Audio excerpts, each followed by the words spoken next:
This video is sponsored by Squarespace. This is what your favorite TV show says about you. You might think your favorite TV show is not here, but it probably is. If your favorite show is Game of Thrones / House of the Dragon, this is a really interesting one because it's like a good show, but because it's in fantasy genre, normally this would have kind of a niche fan base. And so now in the sense, it's kind of become almost like a nothing burger in terms of you say that your favorite show is Game of Thrones. It's really hard to pin down what you as a person are like. There are a couple categories for this one. So I think like number one, if your favorite show is Game of Thrones, you're like an actual sci-fi or fantasy fan and you like read the books and you truly do enjoy the world building of Game of Thrones. Your generic catchphrase is telling everyone how George R.R. Martin is doing literally fucking anything else, fuck all, he's doing anything he fucking can to avoid finishing the end of this book. And you'd be right, but everyone else is saying exactly the same thing. We already know this shit. We already fucking know. Or number two, you're like a regular person and you watched all of the seasons of Game of Thrones and you do really like the show, but you're not like a fully fledged sci-fi fantasy fan in the other aspects of your life. Your generic catchphrase is telling everyone how bad the last season of the show was. I can't believe the showrunners ruined the show. Oh, I can't believe they did this. You see the last season? Oh, it was so bad. And you'd be right, but everyone else is also saying exactly the same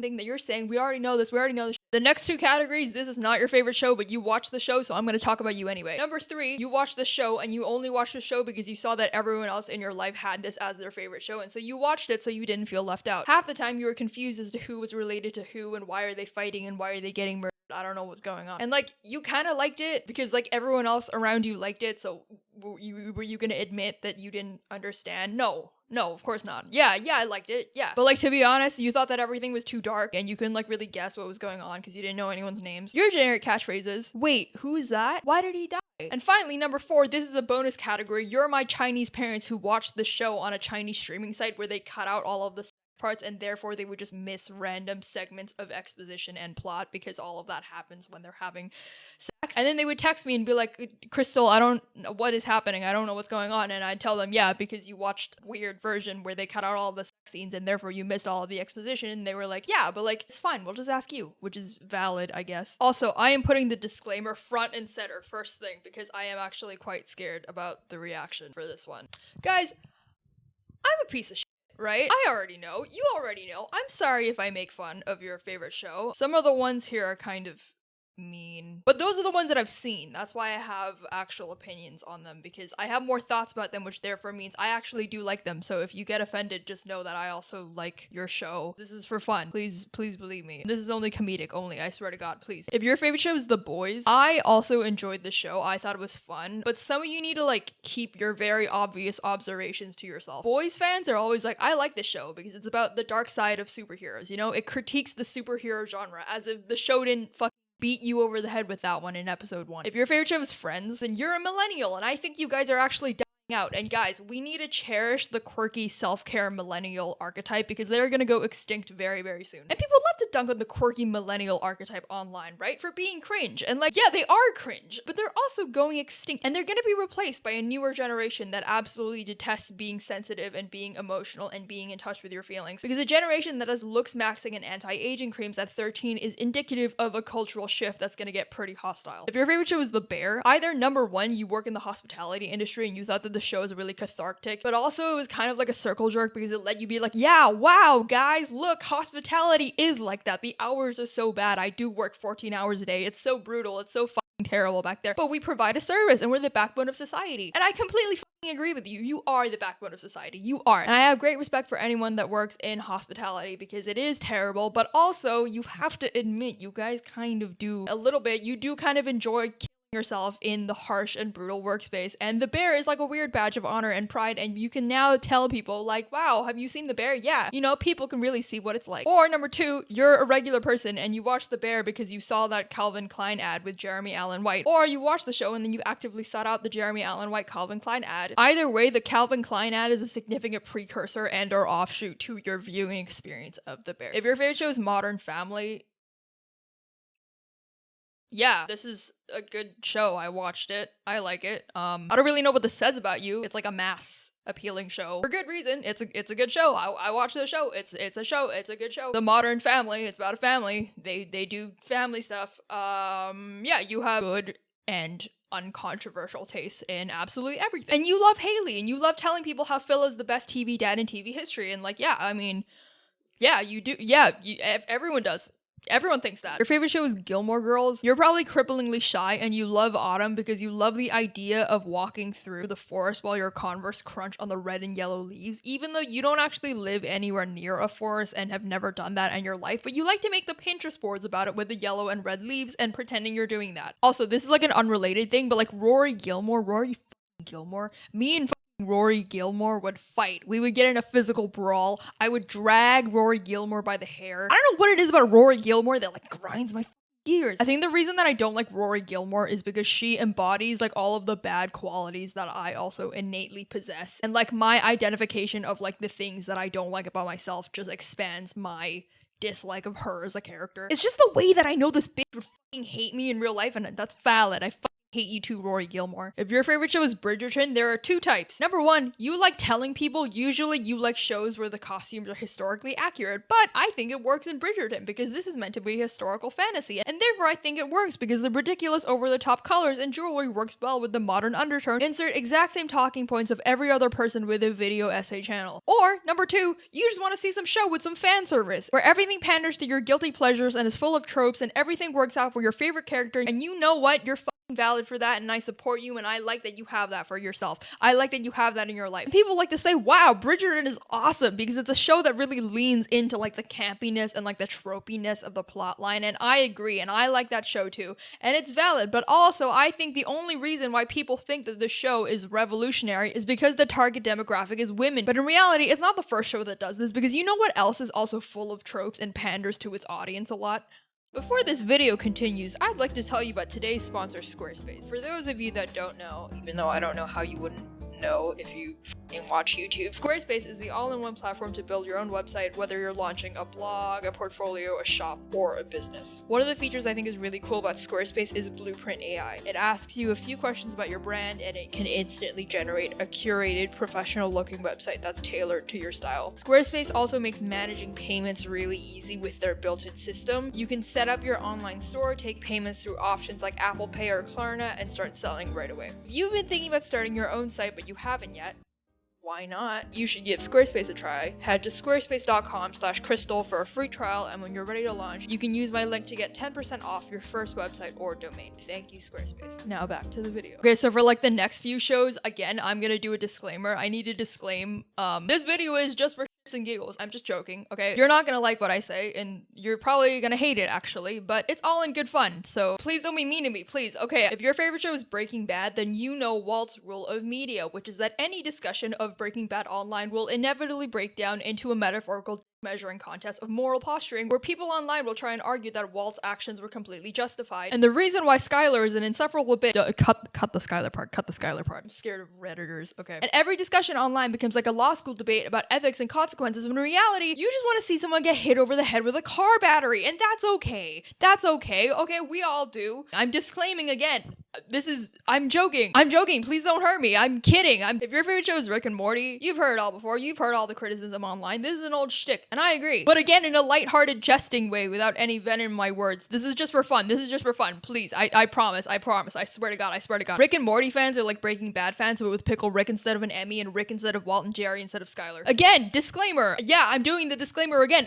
I'm kidding. Funny video. This is a funny— I swear. Please don't be mean to me. I'm on page 3 of 15. My life, okay. If you are a heavy participant in the Breaking Bad, Rick and Morty anti-show, anti-hero discussions online, and you appreciate the show because you like that it characterizes Rick as a fully rational character able to separate emotional judgments from rationality, and you relate to the fact that you in your own life are also able to separate emotional and therefore irrational judgment from rationality, or aspire to do so, then you need to know that being deeply invested in enforcing a binary between people that get the show and normies that don't get the show actually makes your argument heavily sincere and heavily rooted in emotional reasoning. It is so deeply sincere as an argument to make, and you are so sincerely invested in the show. The reason you hate Skylar and Jerry is not because they're incredibly irrational and emotional actors that make everything go f***ing tits up for the purely rational anti-hero, and therefore you think they're really f***ing annoying. You hate Skylar and Jerry because you just think they're f***ing annoying. There is no start and end point for why you think they're f***ing annoying, because while you could make the argument that you don't like Jerry and Skylar because you don't like their actions, you could also make the opposite argument that you don't like Jerry and Skylar and therefore you feel like you don't like their actions. The argument is circular in that way, and that's okay because I think they're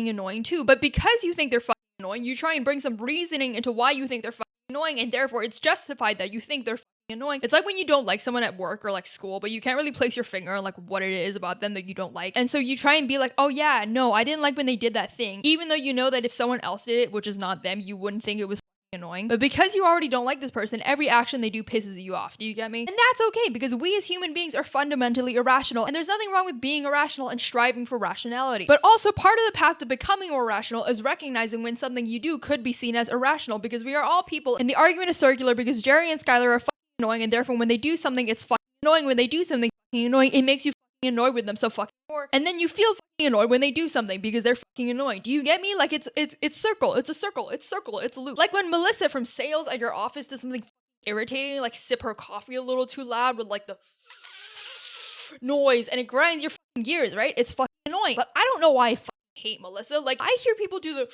noise all the time and it doesn't irritate me, but it's just something about Melissa that like grinds your fucking gears, right? You don't really have like a valid, real reason why you fucking hate Melissa's fucking guts. I'm gonna get so many people in the comments telling me that you shouldn't say this, and that's fair, right? My point is that yeah, you shouldn't do that, but like I feel like everyone has that thing in their life where it's like, I don't like you, you're annoying, and I feel bad that I don't like you because there's no reason why I should dislike you. And like you don't want to like dislike Melissa, right? Because like she didn't do anything and she's like perfectly nice to you and you're perfectly polite to each other, and you don't want that on your conscience, right? And so your mind will try and like think of some reason, which is trying to like logic your way into explaining why you don't like Melissa from sales, which doesn't make you sound like an awful person, right? Because if you were like, I don't know, her aura pisses me off, like that's just, you would sound like a dickhead, right? So instead you say something like, yeah, I think it's kind of inconsiderate when she sips her coffee that loud. Do you get what I'm trying to say? Like, has this rant gone completely off the rails, or do you kind of understand what I'm trying to say? My point is that yeah, you shouldn't try and hate someone for no valid reason, but sometimes you just feel like irrationally and deeply human, and like the associated shame and cognitive dissonance and like attempt to reason yourself out of it is like a very human thing. Even if you try to like logic your way into like putting a reason onto why you hate them, fundamentally it's just not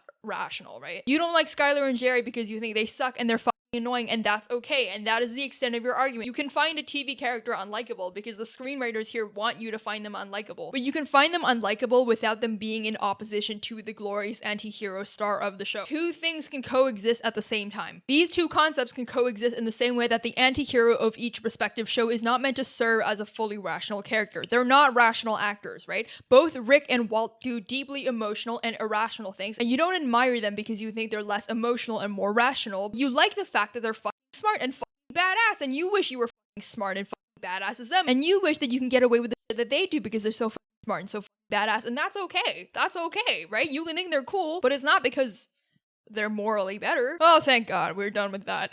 Jesus Christ. One last disclaimer. I like both of these shows.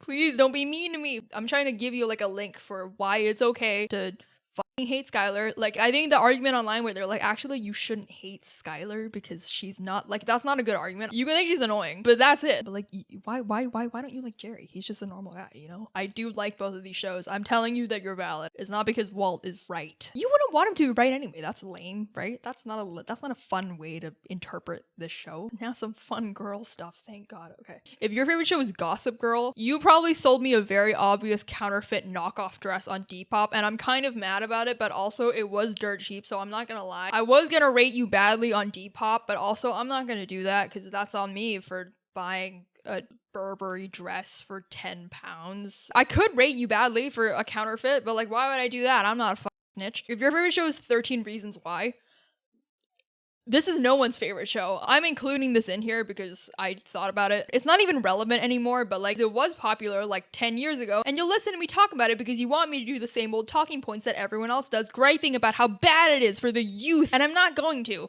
Well, I am going to, but like this is filler. This is a filler. I'm padding out this episode. You watched me pad out this video, and I'm not sorry about this. By the way, if you're liking this video so far, remember to like and subscribe. I hate...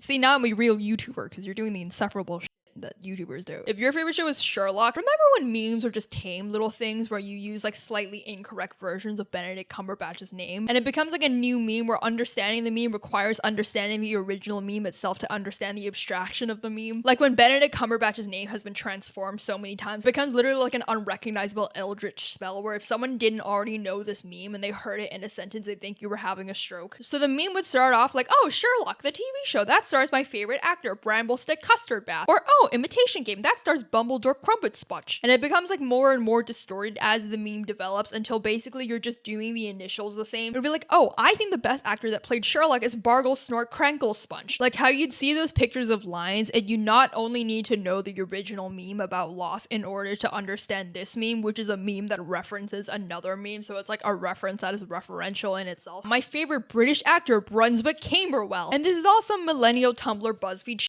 Very wholesome, very sweet cinnamon summer child, Tumblr-esque 90s kids meme who love talking about adulting and how hard it is to adult. And as I said about Friends fans in the previous part of this video, you should cherish people that make these types of harmless, wholesome jokes because they're a dying breed. Because now everyone's a fucking nihilistic, cynical asshole online and no one goes to therapy, they just pretend they understand Nietzsche and talk about stoicism. This show and its fans are remnants of a purer time and you should cherish them as much as you can. Even though it's really cringe when they say adulting. If your favorite show is Supernatural, then just refer to everything I just said in the second half of this part about Sherlock, but like dial it up to like 9,000. If your favorite show is Sopranos, some would say that Sopranos is for TV what The Godfather is for film. And I would agree, but not because both of them fundamentally redefined the medium in which they inhabit and achieved well-deserved critical acclaim, but rather because both made me question whether my family dinners were too dysfunctional or not dysfunctional enough. If your favorite show is Succession, you have good taste. It's kind of a perfect show, I can't lie. I don't really know what's going on half the time, but every couple of years HBO spits out a new show about dysfunctional family politics and it gets critical acclaim and it basically becomes untouchable and uncritiquable like The Godfather, but for TV. And you don't want to be that person that's like, I did not care for The Godfather. Like, I did not care for Sopranos. I did not care for Succession. You don't want to be that person because people start inundating you with questions, right? Like, what? How did you not like it? You didn't even give it a chance. Game of Thrones is to people in academia what Succession is to consultants at Deloitte or JP Morgan and what The Sopranos is to suburban middle-aged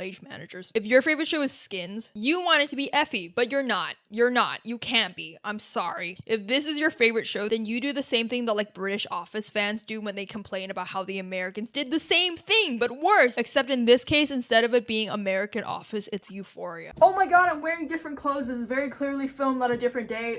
This is a YouTube video. If you expected continuity, you expected too much. If you watch this entire video and you're like, what the hell, Crystal? You told me that my favorite TV show is here, but it's not here. Don't worry, because you can now watch part 2 right here, which probably has it, unless you watch this video when it dropped, in which case part 2 is not out yet, in which case you should watch this video, which is what YouTube recommends you should watch. You should just use that. Just use that clip. Just watch this. I stumbled over my words. It doesn't matter.